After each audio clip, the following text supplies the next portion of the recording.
성경에는 우리의 구원에 대해서 말씀하실 때 아주 단순한 방법으로 설명하시는데, 우리가 너무나 잘 아는 말씀으로 믿음으로 우리가 의롭게 된다는 것입니다. 아주 단순하며 간단하고 누구나 들으면 쉽게 이해할 수 있도록 사도 바울은 우리의 구속의 문제를 그렇게 설명하십니다. 믿음으로 의롭게 된다. 의인은 믿음으로 말미암아 살리라. 예수님께서 우리를 구속하기 위해서 우리의 죄가 되시기 위해 돌아가셨고 우리를 의가 되게 하셨다. 그렇게 사도 바울은 설명을 하는 것입니다. 여러분, 그런데 이것은 너무나 많은 그리스도인들이 이야기하고 설교하고 또 외우는 구절들이기 때문에 상투적일 수가 있습니다. 이게 정말 우리들에게 무엇을 의미하는지를 한번 되새겨 보려고 하는 것입니다.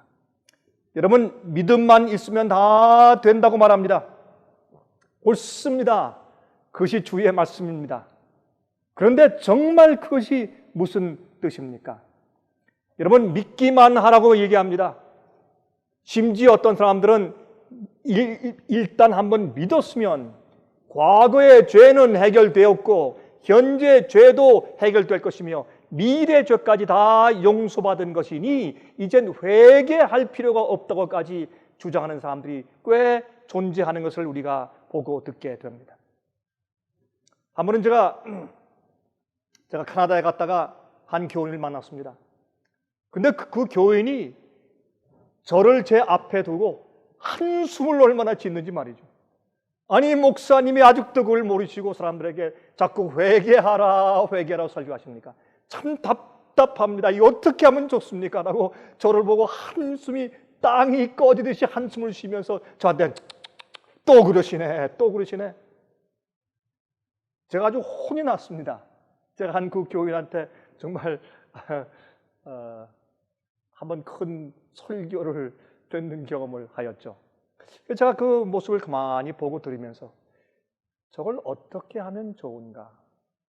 어떻게 해야 저분의 마음속에 들어가서 성경적으로 믿으면 의롭게 되는 것과 또 믿을 때 주님의 구원이 내 속에 들어가는데 그것이 어떻게 해서 매일의 구원이 되게 만들어야 하며 또한 계속적으로 주님께서 내 속에 살아계심으로 나의 구원의 경험이 매일매일이고 의롭게 되는 경험도 매일매일이고 성화되는 경험도 매일매일이고, 물론 주님께서 우리 죄를 위해서 돌아가시기 위해서 그 기본적인 구속을 이루어 놓으신 것은 사실이지만 십자가에서, 그러나 그것이 왜 내 속에 들어와서 나의 매일의 경험이 되어야 하며 또 되고 있는지를 저분에게 설명할 수 있을까?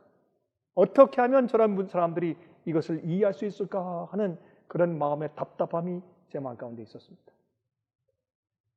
많은 사람들이 심지어 말이죠, 행함과 순종과 성화를 강조하면 거의 오류나 극단처럼 그렇게 여기는 사람들이 있는 것입니다. 참 이상하죠? 그러나 성경은 여전히 믿음으로만 의롭게 된다고 말합니다. 그게 무슨 뜻입니까? 믿음으로 구원받고 예수의 이름을 부르면 구원받고 또 믿음으로 의롭게 된다. 무슨 뜻입니까? 그러면 한번 우리가 믿기만 하면 주님께서 하늘에서 모든 게 하늘에서 다 정리하시고 다 끝내시고 우리의 구원은 이제 다 이루어져 버렸습니까? 무엇을 의미하는 것입니까? 이것을 우리가 알고 지나가는 것이 좋겠습니다. 제가 몇 주 전에 말씀을 드렸지만 예수의 이름을 부른다고 하는 것은 예수님의 성품을 받는 것이고 그분의 가르침을 받는 것이고 그분의 권위를 인정하는 것입니다. 그러나 예수의 이름을 부르는 것은 그저 예수의 이름만 부르는 것이 아닙니다.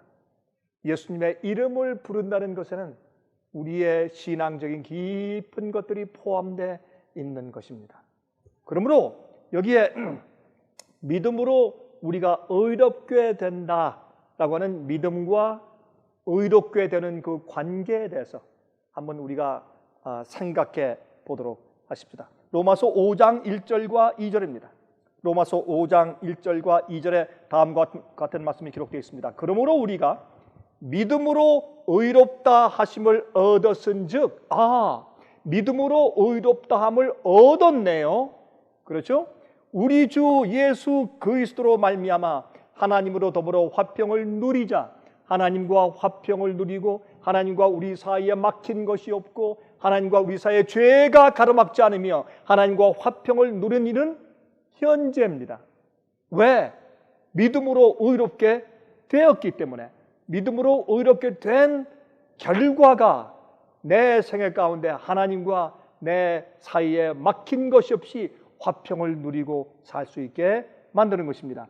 또한 그로 말미암아 우리가 믿음으로 서 있는 이 은혜에 들어감을 얻었으며 하나님의 영광을 바라고 즐거워하느니라 그랬습니다. 믿음으로 의롭게 되었기 때문에 우리가 믿음으로 서 있는 이 은혜에 들어갑니다. 우리가 믿고 의롭게 되었지만 하나님과 화평을 누리는 일은 그 결과는 매일 지속되어야 합니다. 그리고 또 여기에 하나님의 은혜 가운데 서 있는 그 경험은 계속 진행형인 것을 우리가 여기서 볼 수가 있습니다. 로마서 4장 5절입니다. 로마서 4장 5절. 이를 아니할지라도 경건치 아니한 자를 의롭다 하시는 이를 믿는 자에게는 그의 믿음을 의로 여기시나니. 우리가 믿을 때 그 믿음을 주님께서 이 특별한 것으로 여기시는데 그 믿음을 의로 여기신단 말입니다. 우리가 믿는 그 믿음을 주님께서 의로 여기신단 말입니다. 여러분 이제 우리 보겠지만 우리가 하나님 앞에서 의롭게 된다고 하는 것은 죄 없는 상태입니다. 의는 오를 의자입니다. 죄가 없는 상태가 의로운 상태입니다. 주님께서 우리가 믿을 때 그렇게 된다고 간주하고 인정해 주시는 것입니다. 여기에 성경은 그렇게 말씀하십니다. 로마서 3장 22절 곧 예수 그리스도를 믿음으로 말미암아 모든 믿는 자에게 미치는 하나님의 의인이 차별이 없느니라. 이 의인은 어느 누구도 같은 질의 믿음을 가지면, 다시 말해서 올바른 믿음입니다. 진짜 하나님께서 가르치시고 우리에게 주시고자 하시는 참된 믿음입니다.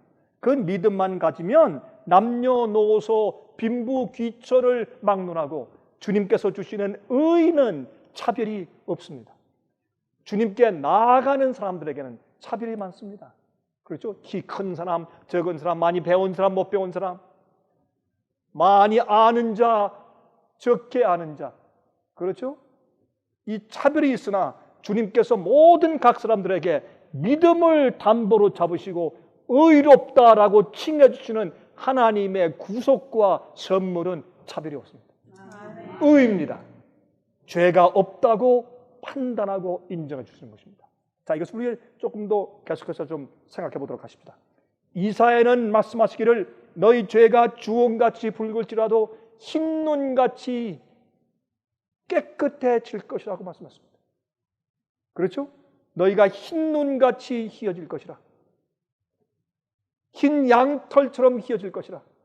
너희 죄가 아무리 많을지라도 주께서 우리가 정말 변론하기 위해서, 주님께 간구하기 위해서, 하소연하기 위해서 나를 불쌍히 여기시옵소서라고 말하기 위해서 나가서 믿음으로 주님을 붙들면 주님께서 우리의 죄를 흰 눈처럼 깨끗하게 해주시겠다고 약속했습니다. 근데 이 의가 우리 죄를 깨끗이 지워주시는 흰 눈처럼 깨끗하게 해주시는 이 의가 어떤 의인지 아십니까?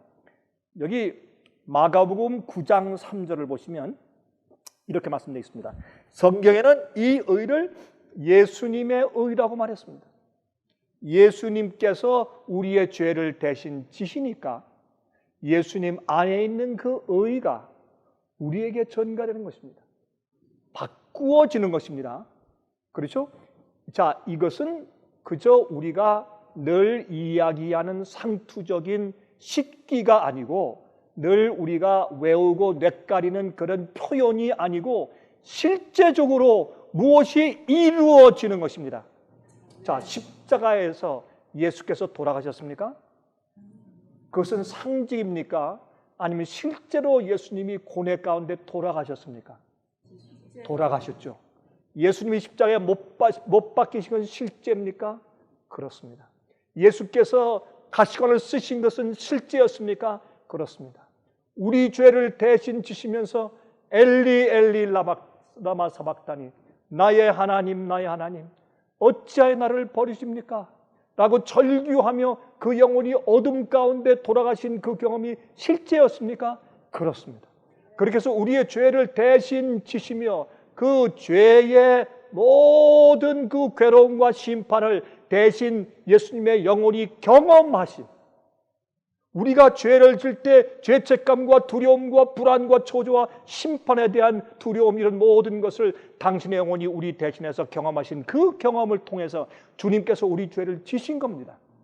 그리고 우리에게 의를 주실 때는 그 의를 주시는 것도 그냥 의를 주셨으니까 그저 우리가 의를 주셨다고 좀 믿어야지, 거기서 끝나는 식기적인 표현이 아니라 실제적으로 그 의가 여러분과 제 속에 들어와야 합니다. 아멘. 그렇지 않으면 믿음은 한갓 그저 우리가 말하는 상투적인 표현에 불과하지 실제 믿음이 아닙니다. 믿음은 바라는 것의 실상이요. 그렇죠? 믿음은 실제입니다. 믿음은 우리가 믿음을 가지고 싸워서 맹수를 이기고 핍박을 승리하고, 믿음을 가지면 우리의 이 세상에는 모든 어려운 것들을 승리하는 것입니다. 믿음은 목숨을 바치게 하고, 믿음은 견디게 하고, 믿음은 인내케 하고, 믿음은 실제적으로 우리를 하나님의 의로운 그 삶을 살게 만들어 주는 것입니다. 그래서 믿음은 그저 표현이 아니고 믿음은 실제적인 파워고 실제적인 우리의 경험입니다. 그렇다면 우리가 믿는다고 하는 것은 그저 입으로 말하는 립 서비스, 입으로만 말하는 표현이 아니고 그 믿음은 나의 생애 전체를, 나를 전체를 묶어서 하나님 주께서 말씀하시는 것을 내가 믿습니다. 나를 주 앞에 드립니다. 내 모든 것을 묶어서 주의 제단 위에 올려놓고 예스, 주님, 그것이 믿음입니다. 이삭은 믿음으로 자기를 묶어서 떨리는 아버지 손을 도와서 자기를 묶어서 제단 위에 올려놓게 만들었습니다. 그것은 믿음입니다. 아브라함은 아들을 모리아산 위에 데리고 가서 올려놓고 칼을 들게 만들었습니다. 믿음으로 모세는 바로의 아들이 되는 그 모든 직책을 벗어버리고 자기 백성과 고난받기 위해서 선택하게 만들었습니다. 믿음은 어떤 일을 하게 만드는 것입니다. 믿음은 그냥 어떤 단어가 아니라 믿음은 우리 삶 자체입니다. 믿음은 우리의 신앙의 원동력이고 능력입니다. 믿음은 하나님을 믿기 때문에 주님의 뜻대로 살아나가는 생활 자체입니다. 베드로는 믿음으로 무리를 걸었습니다. 여러분, 사드락과 메삭과 아벳느고는 믿음으로 풀무불에 들어갔습니다. 머리칼 하나 태움을 받지 않았습니다. 믿음은 실체입니다. 그러하다면 예수님이 돌아가셔서 정말 우리 죄를 대신 지신 것을 우리가 믿음으로 받아들일지인데, 예수께서 행하신 그 일이, 우리가 믿는 그 본체신 예수께서 행하신 그 일이 실제 이루어졌던 일일진데, 의도 실제입니다. 의는 그저 그럴 것이다 라고 우리가 인정하고 말하는 것이 아니라, 의도, 그 옳은 것도 죄 없는 상태도 실제이어야 합니다. 그 의가 우리 속에 들어와야 합니다. 우리가 예수님의 죽음과 우리 죄를 대신 지시는 일이 실제 여건을 주님께서 우리에게 주시고 베푸시는 의가 그저 한갓 단어에 불과한 것이 아니고 실제 여러분과 제 속에 들어오는 어떤 것이어야 합니다. 어떤 경험이어야 합니다. 그래서 우리는 죄를 주님께 드릴 때 대신 예수님에게서 우리가 하나님의 의를 빼내오는 것입니다. 그러면 그 의를 우리가 빼내오면 우리 죄를 가져가시고 대신 치신 것도 실제였다면 하나님의 마음속에 있는 의를 우리가 빼내와서 우리 마음속에 담을 때 우리가 의로워져야 합니다. 의롭다고 인정하는 것만이 아니라 지나서 우리 마음을 의롭게 만들어 주시는 분이 하나님이십니다. 그래서 믿음으로 의롭게 되는 것입니다. 자, 여기에 마가복음 9장 2절 3절입니다. 엿새 후에 예수께서 베드로와 야고보와 요한을 데리시고 따로 높은 산에 올라가셨더니 저희 앞에서 변형되사 그 옷이 광채가 나며 세상에서 빨래하는 자가 그렇게 희귀할 수 없을 만큼 심히 희어졌더라. 여러분, 여기 어떤 말씀이 있습니까? 예수님의 의가 얼마나 깨끗한지 우리 여기서 보았습니다. 세상에 빨래하는 자가 아무리 열심히 빨래도 이렇게 깨끗하게 만들 수가 없을 정도로 광채의 빛이 나는 아주 환하고 흰 그런 모습으로 변화가 되었습니다. 이것이 예수께서 가지고 계신 옷입니다. 예수님의 의의 상징입니다. 우리가 앞으로 이런 흰 의의 옷을 입고 지낼 것입니다. 그건 빛의 옷입니다. 죄와 상관이 없는 자들에게서 나타나는 하나님의 영광의 빛입니다. 원래 아담과 해와가 범죄하기 전에 이런 의의 옷을 입고 있었습니다. 그래서 구원은 회복입니다. 주님께서 우리를 그런 상태로 회복시키실 것입니다.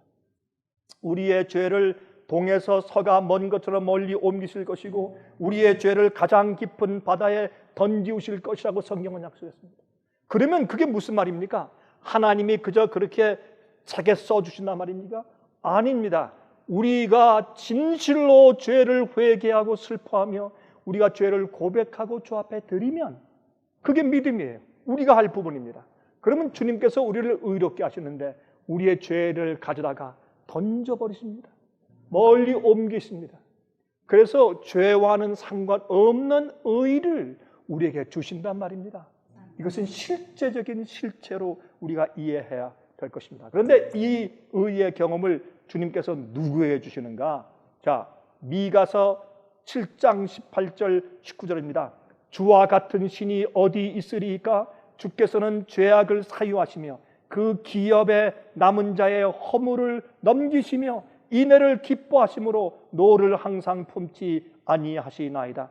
우리를 긍휼히 여기셔서 우리의 죄악을 발로 밟으시고 우리의 모든 죄를 깊은 바다에 던지시리라. 자, 그런데 여기 말씀하기를 누구에게? 그 죄악을 사유하시며 그 기업에 남은 자의 허물을 넘기시며. 남은 자들에게, 아무나 아니에요. 남은 자들에게 이 약속을 이루신단 말입니다. 이사야 10장 21절부터 23절입니다. 남은 자, 곧 야곱의 남은 자가 능하신 하나님께로 돌아올지라. 이스라엘이여, 내 백성이 바다의 모래같을지라도 남은 자만 돌아오리니 넘치는 공의로 표멸이 작정되었음이라. 이미 작정되었은즉 만군의 주 여호와께서 온 세계 중에 끝까지 행하시리라.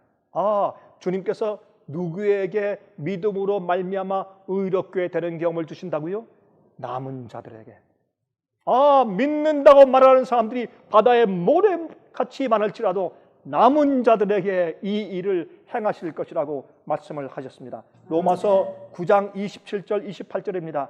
또 이사야가 이스라엘에 관하여 외치되 이스라엘 뭇자손의 수가 비록 바다의 모래 같을지라도 남은 자만 구원을 얻으리니 주께서 땅 위에서 그 말씀을 이루사 필하시고 끝내시리라 하셨느니라. 주님께서 반드시 이 일을 끝내시고 필하실 이루실 일이 있는데 이 땅 위에서 무엇을요? 믿는 자들 숫자가 비록 바다의 모래처럼 많을지라도 그 가운데 남은 자만 구원을 받을 것이라. 믿음으로 의롭게 되는 경험을 주님께서 누구에게 주신다? 참 믿음을 가지고 의를 주님께서 받아내는 그 경험을 실체 경험을 하는 참된 신자들에게, 남은 자들에게 그 일을 행하신다. 그렇게 성경은 선포하고 있습니다. 성경은 구원받을 자들에 대해서 누구나 다 구원만 받는다고 말씀하지 않습니다. 남은 자만이라고 그렇게 강조하시는 것을 우리가 볼 수가 있습니다. 그런데 믿으면 어떤 경험이 우리 속에 들어오는가? 자, 믿으면, 믿는 것은 실제입니다. 믿음은 죄를 버리게 만듭니다. 우상을 포기하게 만듭니다. 믿음은 주님께 헌신하고 굴복하게 만듭니다. 믿음은 주의 말씀과 계명대로 살아가게 만듭니다. 믿음은 우리의 실제 생활입니다. 나의 전적인 모든 것을 주 앞에 바치는 헌신. 주님, 그렇습니다. 내가 모든 것을 주 앞에 드립니다. 예스, 주여. 이것이 믿음입니다. 그래서 믿음은 나의 실체일진데, 믿음은 내 생의 전체 일진데, 의도 그래야 합니다. 그래야 믿음과 의가 올바른 관계를 맺지 않겠습니까? 믿음은 그저 입으로 뻥끗하는, 내 속에 버리는 것도 없고 굴복하는 것도 없고 주님의 성령께서 마음 가운데 비치시더라도 그것을 버리지 아니하고 회개치 아니하고, 아니면 욕심이 그대로 있고 탐심을 그대로 가지고 있으면서 세상은 사랑하는 마음으로 예수를 믿는다고 교회만 왔다 갔다 한다고 해서 믿음이 있다고 성경은 인정하지 않는단 말입니다. 그럼 우리가 올바른 믿음을 가지면 하나님의 의가 우리 속에 들어오는데 그것도 실제적인 경험이란 말입니다. 여기에 자, 믿으면 성령을 받는다고 말씀되어 있습니다. 사도행전 2장입니다. 2장 37절부터 41절입니다. 이렇게 말씀했습니다. 저희가 이 말을 듣고 마음에 찔려 베드로와 다른 사도들에게 물어가로되 형제들아 우리가 어찌할꼬 하거늘. 여기 보면 오순절 성령을 받고 베드로 나가서 외칠 때, 그때 경건한 많은 유대인들이 오순절날 예루살렘에 모여 있다가 그 말씀을 듣고 인정하고 정말 형제여 어찌할꼬 하는 진정한 회개의 부르짖음을 여기 부르짖습니다. 38절 베드로가 가로되 너희가 회개하여 각각 예수 그리스도의 이름으로 침례를 받고 죄 사함을 얻으라. 그리하면 성령을 선물로 받으리니. 너희가 십자가에 못 박아 죽인 그 예수가 바로 예언된 메시아다. 하나님의 아들이야. 그들이 가슴을 찢으면서 회개했습니다. 그때 뭐라고 얘기했습니까? 너희가 회개하고 예수 그리스도의 이름을 믿고 그 이름에 의해서 침례를 받으면 너희가 선물을 받을 것이다. 무슨 선물? 성령을 받을 것이다. 믿음으로 의롭게 되는데, 믿음으로 의롭게 되는 그 과정에 성령의 역사가 있는 것입니다. 그래서 믿음과 의롭게 되어서 구원받는 관계 속에는 반드시 성령의 약속이 우리 속에 이루어져야 합니다. 여러분 또한 갈라디아서 3장 14절입니다. 갈라디아서 3장 14절 이는 그리스도 예수 안에서 아브라함의 복이 이방인에게 미치게 하고 또 우리로 하여금 믿음으로 말미암아 성령의 약속을 받게 하려 함이니라. 여기도 말씀했지 않습니까? 그러므로 믿음으로 말미암아 의롭게 되는데, 믿음은 우리가 경험하는 실제적인 경험이요, 나의 실제적인 굴복이요, 나의 회개이기 때문에 내가 실제적인 참 믿음을 가지면 하나님의 의가 예수님의 마음에 있는 그 깨끗한 성품이, 주의 계명을 사랑하는 마음이, 의롭게 사는 그 능력이, 그 예수님의 깨끗한 의의 옷이 내 속에 들어오는데 그 역사를 행하시는 분이 성령이시라 그 말입니다. 자, 그러면 성령을 받은 결과가 무엇입니까? 우리가 잘 아는 말씀이지만 좀 읽어보십시다. 갈라디아 5장 16절부터 25절입니다. 내가 이르노니 너희는 성령을 쫓아 행하라. 그리하면 육체의 욕심을 이루지 아니하리라. 우리가 참된 믿음을 가지면 성령을, 약속된 성령을 우리가 받습니다. 우리가 믿으면 그 믿음이 참일진데 주님께서 우리에게 성령을 주시는 것입니다. 그러면 성령의 역사는 보이지 않는 역사입니다. 그 역사가 하나님을 통해서 우리 속에 들어오면 그건 창조의 역사인데, 우리를 변화시키는 역사인데, 하나님의 신성의 능력이 내 속에 들어오는 역사이기 때문에 성령께서 내 속에 역사하시면 육체의 욕심을 이루지 않습니다. 우리가 타고난 DNA를 유전적으로 받고 태어난 것, 우리가 그 이후에 우리가 또 습관적으로 우리가 또 만들어 놓은 것들, 그렇죠? 이런 모든 것들, 내 속에 들어있는 그런 죄의 소욕과 죄의 본성의 욕심들을 이루지 않는단 말입니다. 죄의 본성이 없어진단 말입니까? 아닙니다. 우리의 본성은 예수께서 오실 때 새로운 육체를 받을 때, 썩지 않은 몸으로 변화될 때, 그때 우리의 죄의 본성이 사라질 것입니다. 그러나 그동안 그때까지 우리에게 죄의 본성이 존재하지만은 그것이 자주 충동질을 하고 올라와서 우리를 억어하여 왕이 되려고 하지만은, 그러나 성령이 내 속에 역사하시면 그 육체의 소욕을 이루지 않는다고 했습니다. 여기에 육체의 소욕을, 그 욕심을 이루지 않는다고 했습니다. 이것이 성령께서 역사하시는 능력입니다.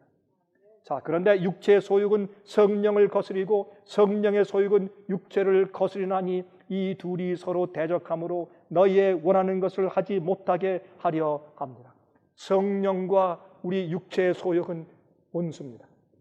성령이 우리를 지배하시면 우리는 육체의 소욕을 이루지 않습니다. 육체의 소욕이 우리를 지배하고 우리의 이 죄의 본성이 나의 왕이 되어서 우리의 보좌 위에 있으면 성령의 능력이 우리에게 없는 것입니다. 성령께서 우리 속에서 역사하지 않는 것입니다. 둘은 원수이기 때문에 둘이 다 보좌에 앉아있을 수가 없는 것입니다. 성령이 나의 왕이시든지 아니면 죄의 본성의 힘이 나의 왕이든지 둘 중에 하나인 것입니다. 우리가 범죄하고 실수하고 넘어지는 것은 바로 우리 죄의 본성이 우리를 지배하게, 우리가 허용하기 때문에 그런 결과를 빚는 것입니다. 자, 너희가 만일 성령의 인도하시는 바가 되면 율법 아래 있지 아니하리라. 육체의 일은, 자, 그럼 우리가 육신의 본성에, 죄의 본성의 지배를 받으면 어떤 일이 생기는가? 육체의 일은 현저하니 곧 음행과 더러운 것과 호색과 우상숭배와 술수와 원수를 맺는 것과 분쟁과 시기와 분냄과 당지는 것과 불리함과 이단과 투기와 술취함과 방탕함과 또 그와 같은 것들이라. 전에 너에게 경계한 것 같이 경계하노니 이런 일을 하는 자들은 하나님의 나라를 유업으로 받지 못할 것이요. 믿는다고 해도, 예수 이름을 부른다고 해도, 교회 가서 열심히 봉사하고 일하는 사람일지라도 육체의 소욕이 그를 지배하면 여기 말씀하기를 하나님의 나라를 유업으로 받을 수가 없다고 말씀되어 있습니다. 그러나 오직 성령의 열매는 사랑과 희락과 화평과 오래 참음과 자비와 양선과 충성과 온유와 절제니 이 같은 것을 금지할 법이 없느니라. 왜 그렇습니까? 이 힘은, 이런 성령의 열매를 맺게 하는 원동력은 우리 속에 있는 것이 아니라 내 속에 역사하시는 약속의 성령께 있기 때문에 그렇습니다. 성령께서 그 일을 내 속에서 이루시기 때문에 그렇습니다. 나로 하여금 소원을 두고 행하게 하시는 이는 성령님이십니다. 그것이 구원입니다. 그래서 우리가 믿으면 우리가 의롭게 되는 것입니다. 믿을 때 우리를 의롭게 하시는 분은 예수께서 약속하신 성령님이라 그 말입니다. 그러므로 우리가 얼마나 성령님의 임재를 위해서 간구하여야 하며 하나님의 구원의 역사에 감사와 찬송을 드려야 하겠습니까? 자, 그리스도 예수의 사람들은 육체와 함께 그 정과 욕심을 십자가에 못 박았느니라. 만일 우리가 성령으로 살면 또한 성령으로 행할지니, 그러므로 믿음으로 사는 것은 매일이어야 하고 의롭게 되는 경험도 매일이어야 합니다. 믿음으로 의를 받는 예수님의 마음속에 있는 의를 빼어내어 오는 경험도 매일이어야 합니다. 우리가 성령으로 살면 성령으로 행해야 합니다. 행한다는 것은 walk in the spirit, 성령 안에서 행하라. 행하는 것은 말이죠, 왼발 오른발 왼발 오른발 걷는 것을 의미합니다. 그것은 계속적인 행동을 의미합니다. 성령 안에서 행해야 합니다. 어떤 사람들은 한 번 구원받았으면 회개할 필요가 없다고요? 세상에 그런 말씀이 성경에 어디 있냐 말이에요. 그러므로 우리가 이 믿음과 의의 관계에 대해서 크게 오해했다 그 말입니다. 로마서 1장 5절에 있는 말씀에 이런 말씀이 있습니다. 그로 말미암아 우리가 은혜와 사도의 직분을 받아 그 이름을 위하여 모든 이방인 중에서 믿어 순종케 하나니 그랬어요. 여러분, 여기에 여러분 믿음으로 말미암은 의에 대해서, 복음에 대해서 설명한 이 로마서에서 사도 바울은 설명했습니다. 믿음으로 주 앞에 나가면, 우리가 예수님의 가르침 분부를, 복음을 전하면 그 목적이 뭐냐 말이에요. 사람들이 믿어 순종케 하기 위해서 그렇게 하는 것이다. 그저 믿고 인정하고 우리 머리로 이성적으로 동의하고 끝나는 것이 아니라, 믿으면 반드시 주의 말씀대로 살게 되어 있고 순종하게 되어 있습니다. 왜? 믿었을 때 성령의 역사로 우리가 의롭게 되었기 때문에. 의인은 의롭게 사는 것을 의미해요. 의인은 우리가 벽에 걸어놓은 상장이 아니에요. 아, 이번에 미술대회에서 1등을 했다, 영어 시험에서 1등을 했다, 몇 점 받았다는 상장이 아니고, 의인은 우리의 마음속에 들어와서 내가 그렇게 살도록 만드는 하나님의 능력이기 때문에 그렇습니다. 그거는 매일매일 예수님의 그 의로운 삶을 살게 하시는 것인데, 그것은 성령의 역사라 그 말입니다. 로마서 16장 26절부터 27절입니다. 나의 복음과 예수 그리스도를 전파함은 영세전부터 감추었다가 이제는 나타내신 바 되었으며, 영원하신 하나님의 명을 쫓아 선지자들의 글로 말미암아 모든 민족으로 믿어 순종케 하시려고 알게 하신 바 그 비밀의 계시를 쫓아낸 것이니, 이 복음으로 너희를 능히 견고케 하실 지혜로우신 하나님 예수 그리스도로 말미암아 영광이 세세 무궁토록 있을지어다. 아멘. 여기 말씀하시기를 이제 모든 민족으로 말미암아 믿어 순종케 하시려고 복음을 주셨다. 복음을 알게 하셨다. 그랬어요. 믿어 순종케 하시려고. 많은 사람들이 이 성경의 이 중요한 대목을 잊어버리든지 아니면 이해치 않는 것입니다. 아니면 이해하지 않으려고 하는 것입니다.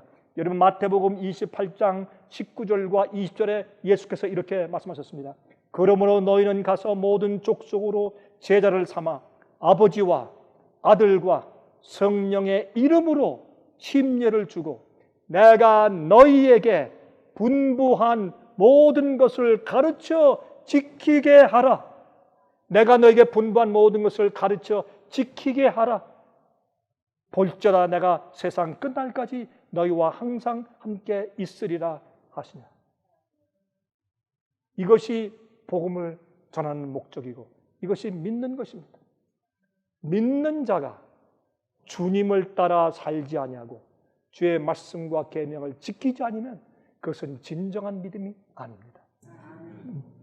참 믿음으로 믿으면 예수님의 마음속에 있는 의로움이 우리 속에 들어와 우리가 의롭게 되어야 되고 의로운 삶이 사라져야 되는데 그 역사는 성령의 능력의 역사이어야 합니다. 믿을 때 성령의 약속을 받지 못했다. 그것은 참 믿음이 아닙니다. 성경은 분명히 말씀하고 있습니다. 여러분, 짐승의 표를 받지 않고 승리하는 남은 자들, 마지막 시대에 짐승의 표를 받지 아니하고 그 우상에 절하지 아니하고 핍박을 무릅쓰고 승리하는 마지막 시대에 마지막 참 남은 무리들을 성경 요한계시록은 이렇게 표현합니다. 요한계시록 14장 12절 성도들의 인내가 여기 있나니 저희는 하나님의 계명과 예수 믿음을 지키는 자니라. 예수의 참 믿음을 그것을 행했고 그것을 계속 가지고 지키고 있는데 그 결과가 의로움으로 드러나는데 그 의는 하나님의 계명을 지키는 인내로 드러납니다. 하나님의 계명을 지키며 예수 믿음을 지키는 남은 무리가 마지막 시대에 일어납니다. 우리 화면 통해서 보시는 분들께 제가 부탁을 합니다. 여러분들이 어디 계시든지 여러분들이 지금 이 같이 화면 통해서 예배 참석하실 때 몇 명이 예배를 드리시든지 이 말씀을 몇 명이 함께 보시든지 한 사람, 두 사람, 세 사람, 10사람 아니면 20명, 30명 좋습니다. 그러나 여러분들이 어디 있든지 누구와 함께 있든지 기억하십시오. 하나님께서는 여러분과 같은 이들을 찾으십니다. 어떤 사람들? 참 복음을 이해하는 사람들. 복음이 의롭게 됨으로 변환되는 경험을 아는 사람들. 성령의 약속을 받아서 그것이 실제 매일매일 내 속에서 이루어진다는 것을 체험하는 사람들. 그런 사람들만 마지막에 남을 것입니다. 성경은 좁은 문으로 들어가라 그랬습니다.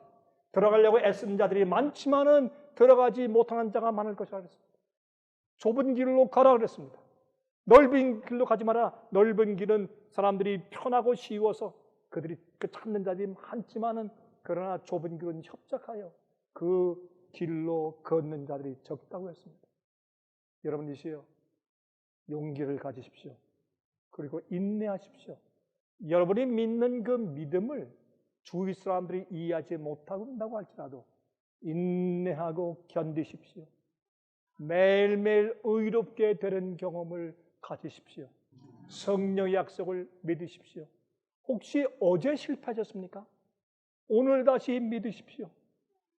계속해서 성령의 약속을 주장하십시오. 의의 경험이 내 속에 완전히 이루어져서 터전을 잡을 때까지 포기하지 마십시오. 여러분, 여기에 성경은 남은 자들에게만 주님께서 마지막 시대 믿음으로 말미암아 의롭게 되었다고 인정하신다고 말씀하고 있다 그 말입니다. 여러분, 제가 이제 믿음으로 의롭게 되는 증거에 대해서 한 실례를 좀 드리겠습니다. 이것은 예수님의 증거입니다. 예수님께서 이 땅에 계실 때 기적을 많이 베푸셨죠. 예수님께서 기적을 행하신 그런 행함들은 그것은 우리의 영적인 경험을 위한 살아있는 실물 교훈이었습니다. 실제로 우리가 그것을 보면서 우리가 이해할 수 있도록 주신 실제적인 실물 교훈이고 가르침이었습니다. 그것은 실제 이루어진 사건들이었으나 그러나 실제 영적으로 우리에게 이루어지는 가르침이었습니다. 자, 여기에 마가복음 5장 24절부터 30절까지입니다. 마가복음 5장 24절부터 30절까지 보면 이런 말씀이 기록되어 있습니다. 이에 그와 함께 가실새, 여기 이제 야이로의 그 딸이 지금 아파서 죽어가기 때문에 오시라고 초청해서 예수님께서 그 딸을 구하기 위해서 가시는 도중입니다. 이에 그와 함께 가실새 큰 무리가 따라가며 애워싸 밀더라. 12해를 혈루증으로 앓는 한 여자가 있어. 많은 의원에게 많은 괴로움을 받았고 있던 것도 다 허비하였으되 아무 효염이 없고 도리어 더 중하여졌던 차에, 여러분 혹시 그런 경험 해보셨습니까? 어떤 특별한 병에 걸려서 아무리 돈을 쓰고 아무리 정말 좋다고 하는 그런 의원들의 약을 써도 도무지 낫지 않아서 가상을 탕진한 경험, 전 그런 사람들 가끔 본 적이 있습니다. 병성에 누운 것도 서러운데 그것 때문에 모든 재산 다 날려버려서 온 가족이 함께 고생을 하는 그런 경험을 저는 본 적이 종종 있습니다. 이 여인은 참으로 정말 답답한 경험을 하는 그런 처지에 있었습니다. 혈루증은 한번 피가 흐르면, 특별히 우리 여자들이 매달마다 경험하는 것이 있지 않습니까? 피가 멈추지 않는 것입니다. 이 혈루증은 정말 괴로운 병이었습니다. 그러니까 항상 빈혈이죠. 항상 얼굴과 손바닥이 하얗죠. 제가 수술을 받은 다음에 말이죠, 의사가 저한테 올 때마다 항상 제 손을 펴보라 그래요. 항상 손을 뜯어봐요. 제 몸에 피가 충분한지 안 한지, 헤모글로빈이 충분히 있는지 없는지를 보기 위해서 항상 제 손바닥을 보곤 했습니다. 어떤 때는 말이죠, 옆에 있는 간호원들을 오라 그래요. 그래서 그 간호원들의 손바닥과 자기 손바닥과 제 손바닥을 펴라고 해서 가운데 놓고서 이렇게 다 비교하게 합니다. 그런데 이 여인은 항상 피가 흐르니까, 피가 멈추지 않으니까 항상 손이 하얗습니다. 여러분, 저는 이번에 손이 하얗다는 뜻이 무슨 뜻인지 체험적으로 알았어요. 저는 그래서 아침에 일어나면 저도 모르게 습관적으로 손을 보게 되었어요. 오늘은 내 손이 좀 불그스해졌는가.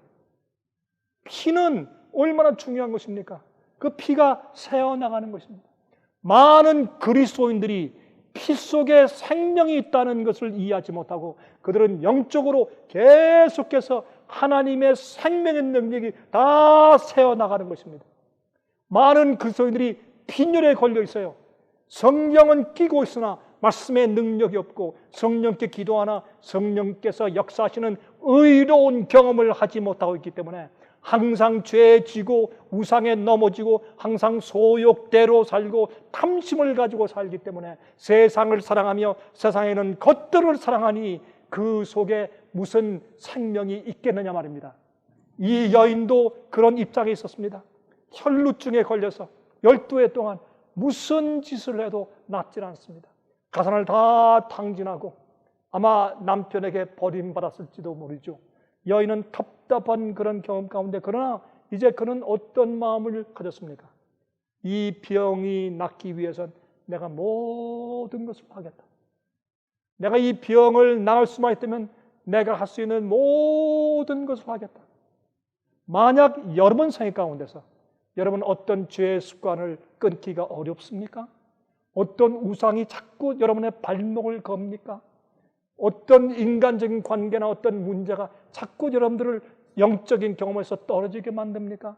무엇이, 어떤 습관이, 어떤 연약한 점이 여러분을 하여금 영적인 생명을 자꾸 잃어버리게 만드냐 말입니다.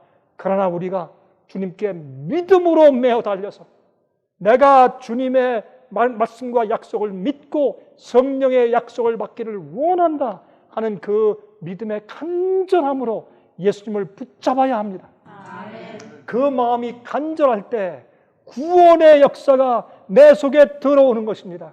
죄가 많고 적음이 아니고, 많이 배우고 못 배움이 아니고, 과거에 우리 경험이 어떠했느냐에 불문하고 우리 마음속에 있는 믿음이 얼마나 간절하느냐에 달려있는 것입니다.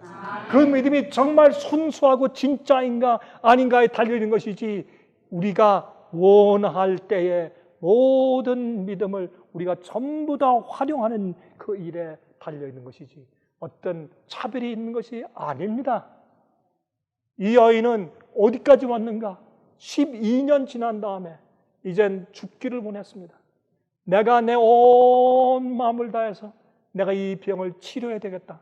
내 자식들을 위해서, 내 남편을 위해서, 우리 가정을 위해서, 우리 주위에 있는 사람들을 위해서, 내가 같은 교회 나갔지만은 너는 하나님을 믿는 자가 아니냐? 어떻게 너는 맨날 피를 흘리느냐? 그 피 하나 멈추게 할 수 없느냐? 라고 비웃는데, 내 이 모든 것을 위해서 나는 이제 내 생명을 걸고 내가 한번 믿어서 내 손을 예수님께 뻗쳐보겠다. 그렇게 결심하는 지경까지 이르렀습니다.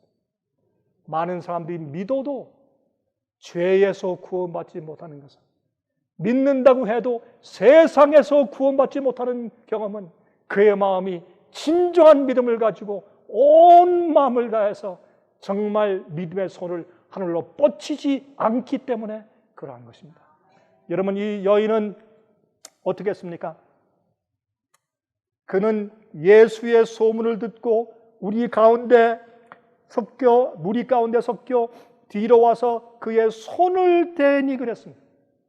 그는 가보니까 지금 예수께서 가시는데 너무 사람들이 많이 빽빽히 둘러싸여 있어서 그 연약한 피가 없으니까 힘이 없죠.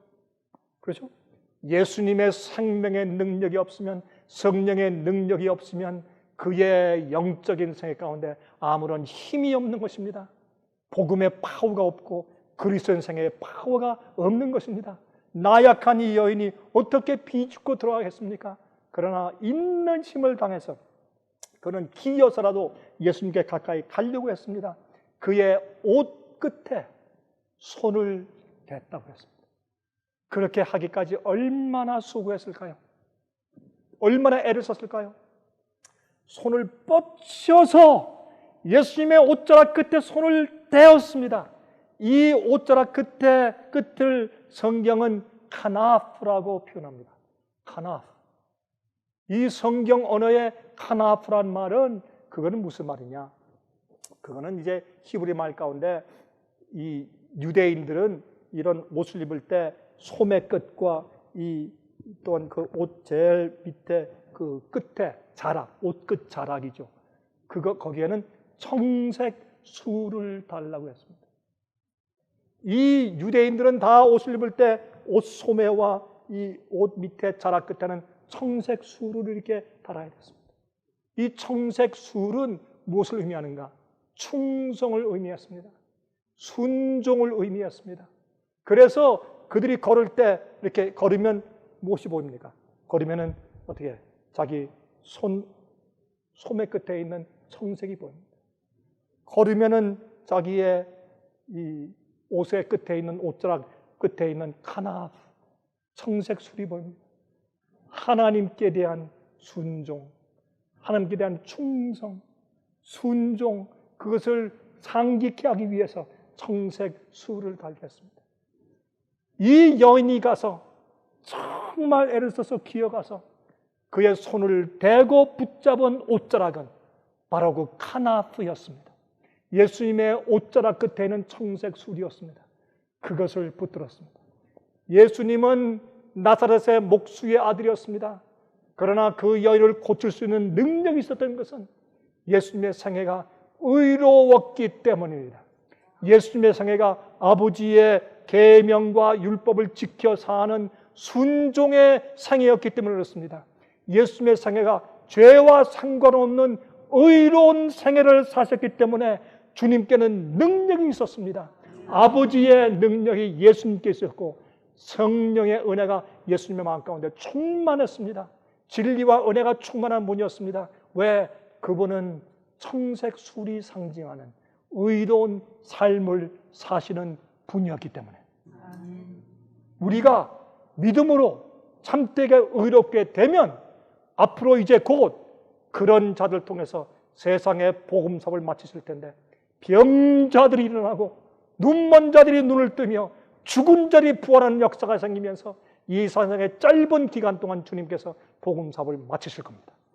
여러분이 주께서 하신 그 역사가 다시 한번 마지막에 주의 남은 자들을 통해서 재현될 것입니다. 여러분들이 어디에 계시든지 여러분이 소망을 가지고 인내하시기 바랍니다. 여러분, 여기에 이렇게 말씀했습니다. 그의 옷에 손을 대니 이는 내가 그의 옷에만 손을 대어도 구원을 얻으리라 함이로라. 이게 믿음이에요.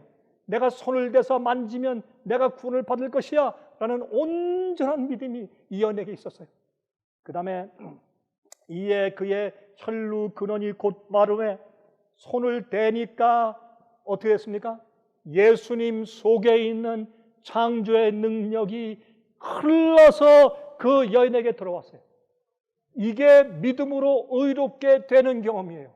우리가 믿고 예수님께 뻗치면 예수님 속에 있던 그 의의 생애의 파워가 빼내어져서 우리에게 흘러 들어와서 나를 고치는 것이에요.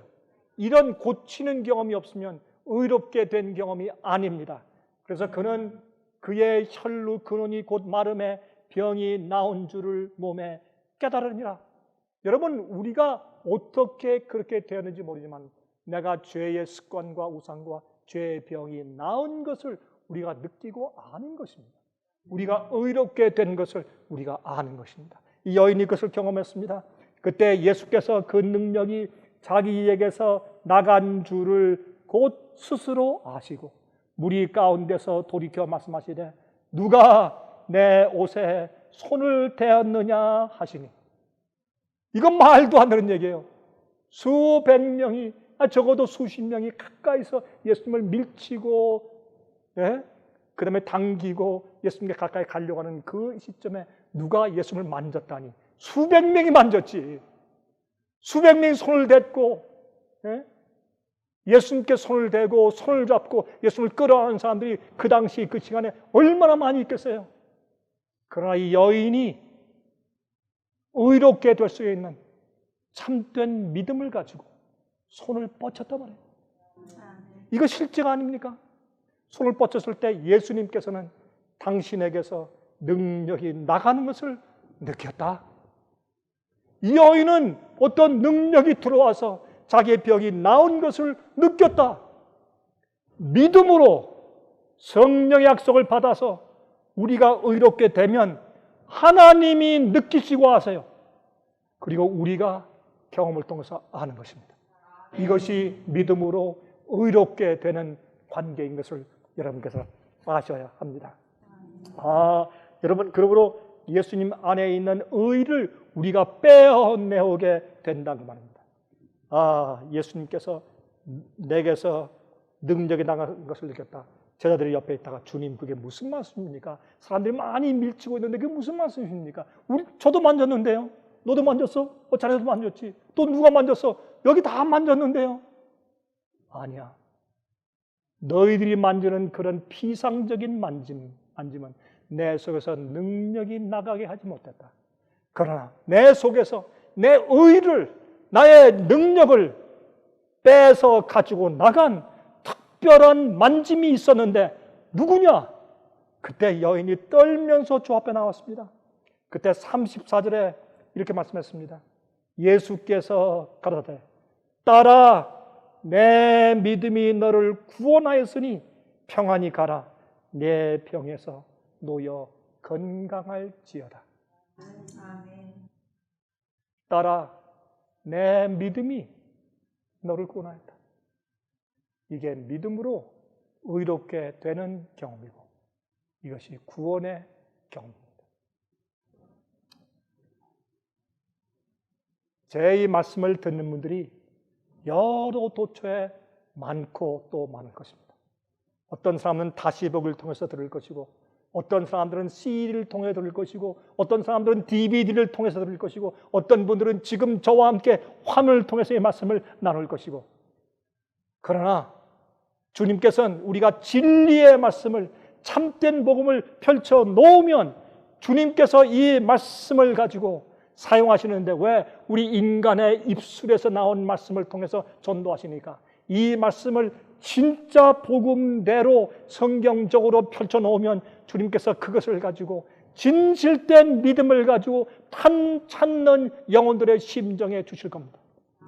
그러면 그들이 자기들의 죄의 병을 낫게 하기 위하여 오랫동안 씨름하고 싸우던 그 죄의 병에서 노인하기 위해서 그 믿음을 사용할 것입니다.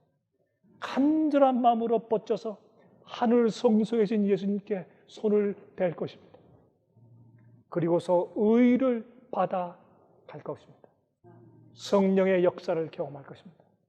그러한 남은 자들, 마지막 참된 영원한 복음을 경험하는 자들이 세상 도처에서 생기는 것을 저는 압니다. 이번 주일에도 중국에서 어떤 일이 벌어졌는지 저는 들었습니다. 여러분이시여, 하나님께서 당신의 남은 자들을 찾고 계시는 때입니다. 중요한 시기입니다. 참된 믿음을 가지고 참된 의의 경험을 하게 되시기를 간절하게 바랍니다. 잠시 기도하겠습니다. 자비하신 하늘에 계신 우리 아버지시여, 주님의 은혜를 감사합니다. 혈루증을 앓던 이 여인이 어떻게 건강하게 되었는지 실제적인 기적으로 보여주심으로 우리에게 교훈하셨으니 감사합니다. 주여, 저희가 믿습니다. 주의 약속을 믿으며 성경을 믿으며 주님의 창조의 능력을 믿습니다. 그리고 우리의 손을 뻗쳐서 주님의 옷자락을 만집니다. 주님이시여, 주님의 의로우심을 우리에게 전가시켜 주시되 단어뿐만이 아니라 실제의 영적인 경험을 저에게 나누어 주시옵소서. 그리하여 남은 자가 되게 하시고 주님께서 구원하셨으니 마지막에 주님의 추수사업을 맡을 수 있는 주님의 종들로 사용되게 축복하여 주시옵소서. 예수 그리스도의 거룩하신 이름으로 간절하게 기도합니다.